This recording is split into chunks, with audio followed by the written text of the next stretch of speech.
So the general idea here is we need to solder this actually rather large component down on this board, yeah? Now there's a process that you can follow that will guarantee results every single time. And that is, we apply heat to the pad, yeah? Then we apply solder, then we remove solder, then we remove the heat.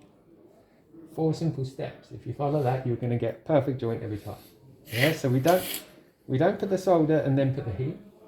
Yeah, and we don't put the heat and then take the heat, leaving the solder there. You've got to follow that process. Flux is your friend. You can never have too much flux. Flux is what burns. When you fire this solder, when I heat this solder has got a little bit of flux in there and it will burn away very quickly. As soon as it burns, the solder will stop flowing where you want it to flow. So flux will help you to get the solder to flow in the position you want it to flow. So here I'm going to find a resistor. Look, I've got lots of capacitors. There's a resistor there, R2. There's nothing on R2 at the moment. See R2 down there? So the first thing I'm going to do is get some flux on it. Every time I'm going to put heat on something, I'm going to first put some flux on it. So, slightly obtrusive. So if I want to, if I'm going to now put this resistor down, what I'm going to do is I'm going to solder one pad, and then I'm going to push the resistor into that solder, yeah, just to start me off. So I'm going to leave my resistor over there for a minute, and I'm going to get myself some solder. Okay, so I'm going to heat the pad, apply solder, remove the solder, and then remove the heat, yeah?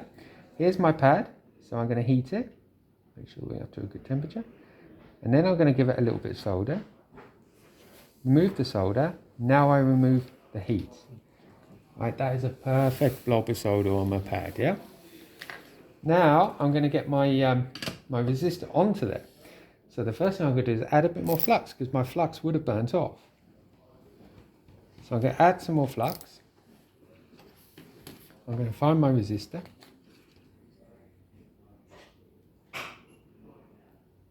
I have a shaky hand, so if I can do this, trust me, anyone else can as well. I'm going to make sure my resistor is flat on the board.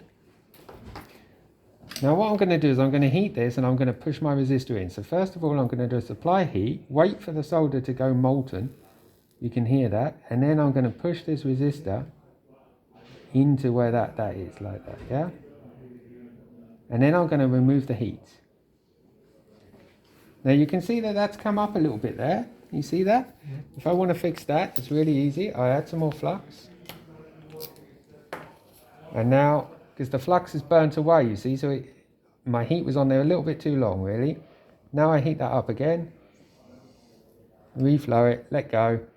Now it's a perfect joint, yeah? It's absolutely perfect. Now I need to get the second line. Now I want to get a 45-degree angle. So we've got a 90-degree angle between the board and the component edge. I want to get a 45-degree angle in there to get the perfect joint. So first of all, we get some flux in there. I get my solder ready. I apply my heat. Let it heat up. I give it a little bit of solder. And when the solder melts, take solder away, take the iron away. Yeah? It's perfect. Okay? So that's the same for every component. Now the only real difficult part now is going to be this chip that somebody else has soldered down rather horrifically. So we're going to get rid of that first. Do we have another board around?